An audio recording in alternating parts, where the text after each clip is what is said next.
Wildland fires are an increasing problem all across South Texas. This is Chief Kevin Clarkson from District 7. How you doing, sir? I'm doing well. How are you, Mike? I'm doing good. I'm good. I wanted to talk to you about, with the drought situation, we've had to kind of change the way that we address wildland fires because there's more of them and they're becoming more and more of a problem as more homes start to get built in areas with wildland areas. Right. Yeah. So we have worked with our mutual aid companies all around the San Antonio, Bexar County area, reaching out into Bandera County, Kerr County, Comal County, all around, and we've put together what we call the Alamo Area Regional Strike Team. Right. It's made up of all different departments through all those different counties that we talked about. And what's the nutshell? What are you guys trying to accomplish with this strike team?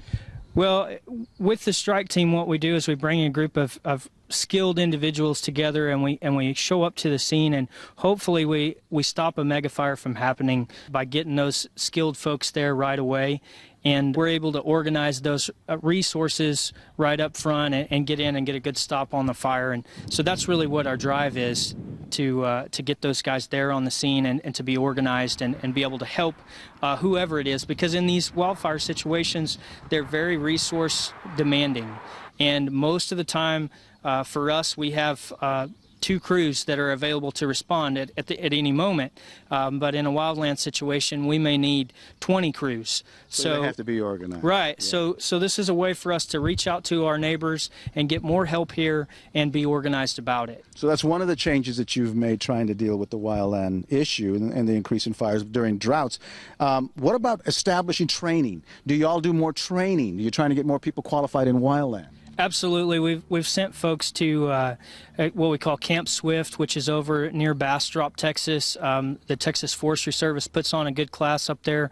And we're reaching out to our neighbors, and we're working with San Antonio, New Braunfels, Universal City, Bear Bulverde.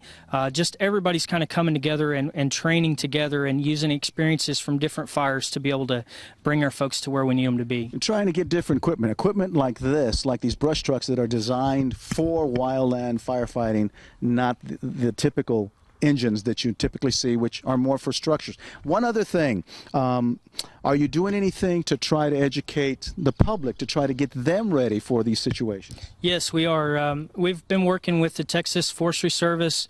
They have a public education department, and through some help with them, they have a thing called a Community Wildfire Protection Plan that we're working to develop for our area and to kind of spread that around the area as well.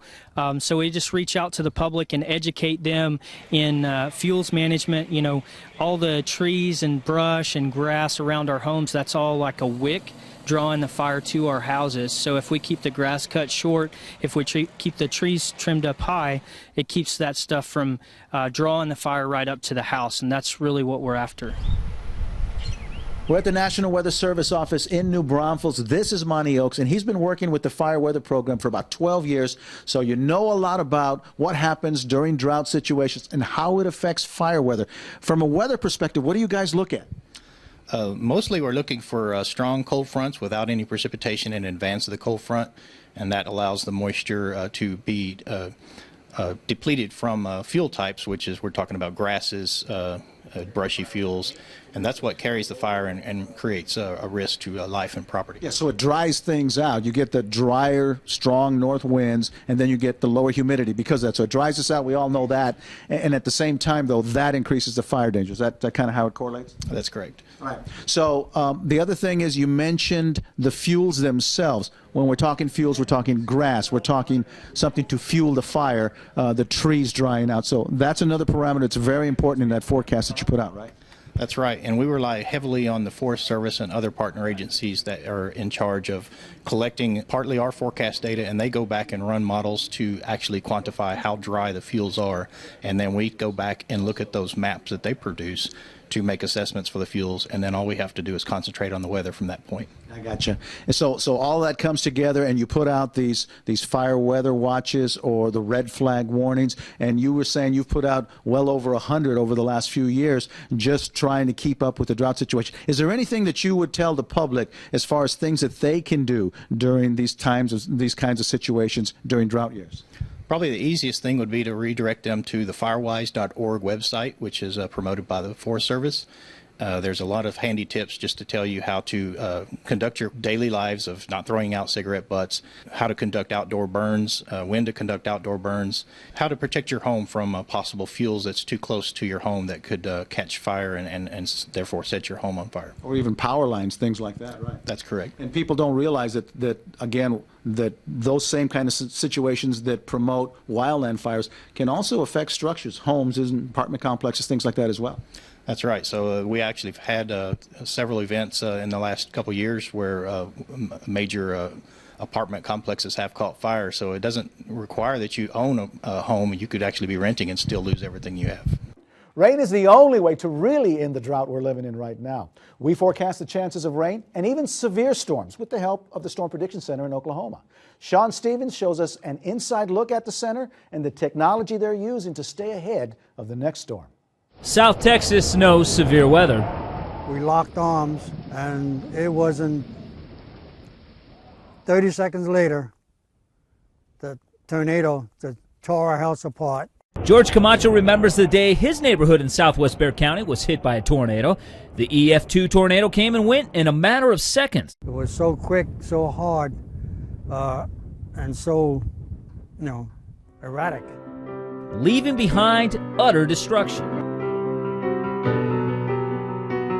There were 10 destroyed homes and 18 damaged.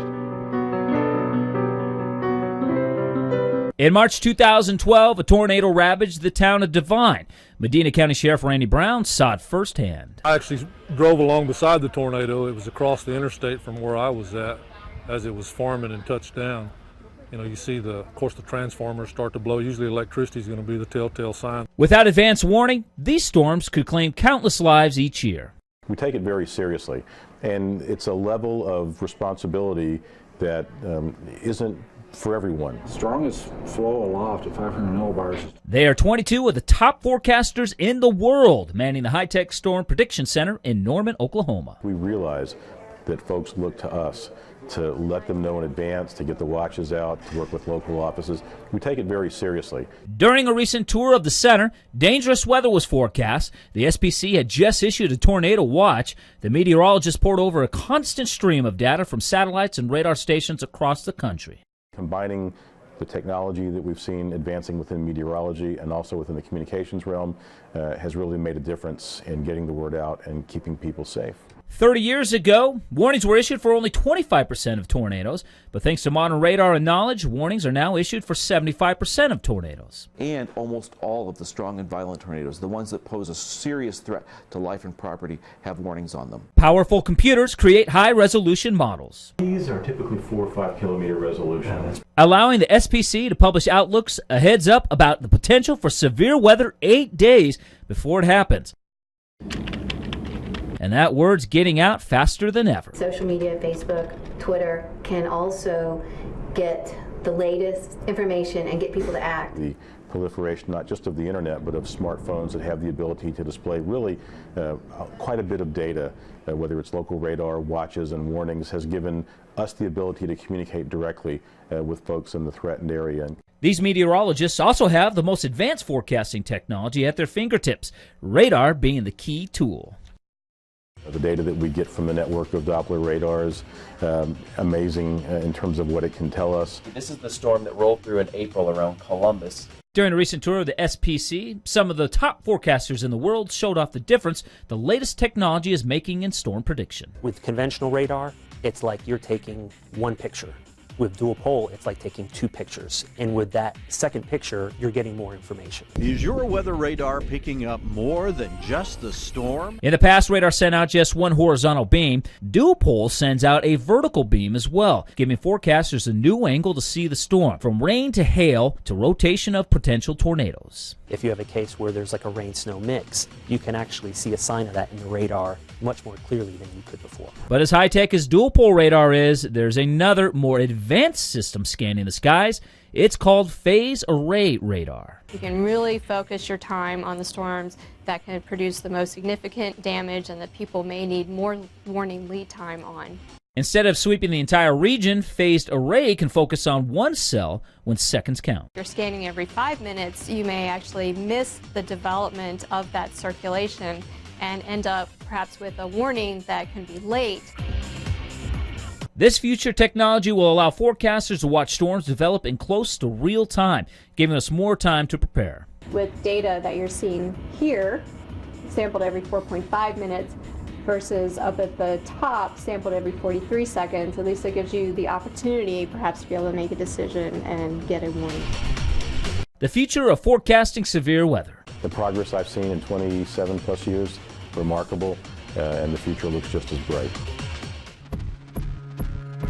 From red flag warnings to thunderstorm watches, you can track the changing weather in South Texas right at your fingertips. Coming up, we'll walk you through the tool that will help you be the first to know.